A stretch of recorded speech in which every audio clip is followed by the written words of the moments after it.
Hello दोस्तों। इससे पिछले वीडियो में हमने सीखा था कि मैट्रिक्स मल्टीप्लिकेशन का कॉन्सेप्ट सीखा था। आज हम एक क्वेश्चन करते हैं मैट्रिक्स मल्टीप्लिकेशन पर। जो क्वेश्चन क्या है ये है, देखिए हमको एक मैट्रिक्स दिया गया है 3/1 ऑर्डर का और दूसरा मैट्रिक्स दिया गया है 1/3 ऑर्डर का। देखिए 3 बार ऐसे चलना पड़ा ना, 3 तो उसके अंदर रो है और एक बार ऐसे चलना पड़ा तो एक इसके अंदर कॉलम है। इसमें एक बार ऐसे चलना पड़ा हॉरिजॉन्टल तो उसके अंदर एक तो रो है और 3 बार ऐसे चलना पड़ा तो उसके अंदर 3 कॉलम है। तो किसी ने पूछा कि इनका मैट्रिक्स मल्टीप्लिकेशन, पहली बात तो ये बताओ कि पॉसिबल भी है या नहीं है। तो हम देख लेंगे कि अंदर वाले इक्वल है या नहीं है। तो ये अंदर वाले इक्वल है ना, ये भी 1 और ये भी 1, तो मैट्रिक्स मल्टीप्लिकेशन पॉसिबल तो हो जाएगा। ठीक है, तो किसी ने पूछा कि भाई इसको ऑर्डर बताओ। अगर पॉसिबल होगा तो उसको ऑर्डर भी बता दो कि क्या होगा। ठीक है, तो हम कह देंगे कि भाई जो ये बाद वाले होंगे इनको उठा लो। क्या है, ये 3 है और ये भी 3 है, तो यहाँ पे क्या लिख दो, 3 × 3 लिख दो भाई। ठीक है, तो उसका मैट्रिक्स का ऑर्डर क्या होगा, जो इनका प्रोडक्ट मैट्रिक्स होगा, जो मतलब मल्टीप्लाई करने के बाद आएगा, क्या होगा ना उसका ऑर्डर होगा भाई 3/3। इससे क्या मतलब है कि उसके अंदर 3 तो रो होंगे, ठीक है, और उसके अंदर 3 ही कॉलम होंगे। ठीक है, तो कहाँ कहाँ पे कटाया भाई, यहाँ पे, यहाँ पे, यहाँ पे। ठीक है, अब इनको पोजीशन दे लो। क्या बोलोगे, A1, A1, A11, A12, A13। भाई A11, A12, A13 और ये A21, A22, A23 और ये A31, A32 और A33। इसका मतलब क्या है भाई, इसका मतलब ये है कि अगर आपको ये इस पोजीशन का एलिमेंट चाहिए,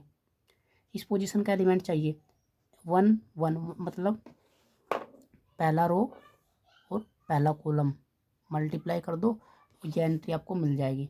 ठीक है, क्या बोला, पहला रो और पहला कॉलम मल्टीप्लाई कर दो, ये एंट्री आपको मिल जाएगी। तो हम करके देख रहे हैं कि कैसे होगा, कर लो भाई।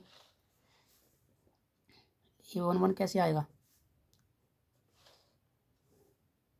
A11 कैसे आएगा कि भाई पहला रो और पहला कॉलम। पहला रो क्या था, 3, इसका पहला और इसका पहला,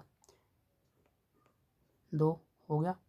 अब सेकंड एंट्री कैसे लिखेंगे, A12 को कैसे लिखेंगे, A12 को ऐसे लिखेंगे भाई पहला रो और इसका दूसरा कॉलम, 3 × 4 लिख लो। अब थर्ड एंट्री कैसे लिखेंगे, A13 मतलब पहला रो थर्ड कॉलम, 3 × 6 लिख लो। ठीक है, ये हो गया। ये A11 position complete, A12 position complete और A13 पोजीशन कंप्लीट। अब क्या करेंगे, 2 1 मतलब भाई दूसरा रो लो और इसका पहला कॉलम लो, 2 × 2 कर लो। ऐसे ही 2 2 का मतलब क्या होगा भाई, दूसरा रो और दूसरा कॉलम, 2 × 4 कर लो। ऐसे ही 2 × 6 कर लो। ठीक है, अब तीसरे के लिए क्या करोगे, 3 1 के लिए क्या करोगे भाई, थर्ड रो फर्स्ट कॉलम, तो भाई 1 × 2 कर लो। ऐसे ही 1 × 4 कर लो, ऐसे ही 1 × 6 कर लो। अब मल्टीप्लाई करने के बाद बताओ क्या आया, ये आया भाई 6, ये आया 4, ये आया 2 और ये 12 और ये 8, ये 4, ये 18 और ये 12 और ये 6। ठीक है, तो ये आंसर हो जाएगा इसका।